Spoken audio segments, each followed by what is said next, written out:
اور پھر آپ اللہ کے نبیوں کا حال دیکھیں، ہم لوگوں کی تو حیثیت کیا ہے، اللہ کے نبیوں کا حال دیکھیں۔ حضرت موسیٰ علیہ السلام نے اپنے رب کی بارگاہ میں عرض کیا تھا کہ مولا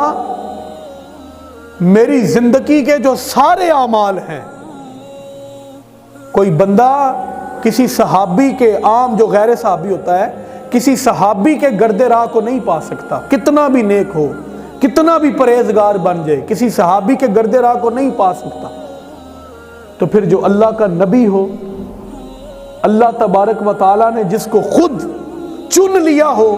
اس کا کیا مقام اور مرتبہ ہوتا ہے کہ ہر وقت جس کے اوپر اللہ تبارک و تعالیٰ کی رحمتوں کا، اس کی برکتوں کا نزول ہوتا رہتا ہے، جس کی عظمت، مقام اور مرتبے کا حال یہ ہوتا ہے کہ براہ راست یا فرشتوں کے ذریعے سے جس کو اپنے رب کا کلام پہنچایا جاتا ہے، جو اپنے رب سے کبھی ہم کلامی کا شرف و اعزاز حاصل کرتا ہے، کبھی اللہ کا نبی اپنے رب کو اپنے سر کی آنکھوں سے دیکھتا ہے، اس کے مرتبے کا کیا حال ہوگا، اس کے اعمال کا کیا حال ہوگا۔ حضرت موسیٰ علیہ السلام اپنے رب کی بارگاہ میں عرض کرتے ہیں، مولا میری ساری زندگی کے جتنے اعمال ہیں، آج ہم 2-4 نمازیں پڑھ لیں، ہم کہتے ہیں ہم سے بڑا نیک کوئی نہیں، ہم 1-2 مجلس محفل کروا لیں، ہم سمجھتے ہیں ہم نے قورم پورا کر لیا، ہم 2-4 اچھے کام کر دیں، ہم سمجھتے ہیں اب کسی کام کی ضرورت نہیں ہے۔ وہاں پہ اللہ کے نبی ہیں جن کا معاملہ بھی عام لوگوں کی طرح نہیں ہے، جو ہر وقت رب کی رحمتوں کے سائے میں رہتے ہیں، جو چھوٹے گناہوں سے پاک ہیں، جو بڑے گناہوں سے پاک ہیں، جن کی جو ذات ہوتی ہے وہ ہر نقص سے پاک ہوتی ہے، وہ اللہ کے نبی حضرت موسیٰ علیہ السلام کیا عرض کرتے ہیں؟ وہ عرض کرتے ہیں، مولا میری ساری زندگی کے جتنے نیک اعمال ہیں، اگر وہ سارے کے سارے میں سامنے رکھ دوں تو پھر بھی میں تیری ایک چھوٹی سی نعمت کا شکر ادا نہیں کر سکتا۔ اللہ کے نبی کا یہ حال ہے، کہا میری زندگی کے جتنے سارے نیک اعمال ہیں وہ سارے بھی میں پیش کر دوں تو اپنی تیری چھوٹی سی جو ایک نعمت ہے نا، میں اس کا بھی شکر ادا نہیں کر سکتا۔ حضرت داؤد علیہ السلام کا یہ جملہ دل کے کانوں سے سننے والا ہے۔ حضرت داؤد علیہ السلام نے فرمایا، مولا عرض کی، مولا میرا دل کرتا ہے کہ میرا جو جسم کا ہر بال ہے، اور انسانوں کے بال آج تک گنتی میں نہیں آ سکے، کوئی گن نہیں سکتا، اتنی ٹیکنالوجی ہونے کے باوجود بھی، کیونکہ یہ اتنے زیادہ ہوتے ہیں، یہ گنتی میں نہیں آتے۔ حضرت داؤد علیہ السلام اپنے رب سے عرض کرتے ہیں، مولا کاش کہ میرے جسم کا ہر بال جو ہے اس کو تو 2 زبانیں عطا کر دے، جسم کے ہر بال کو تو 2 زبانیں عطا کر دے، اور تیرا یہ بندہ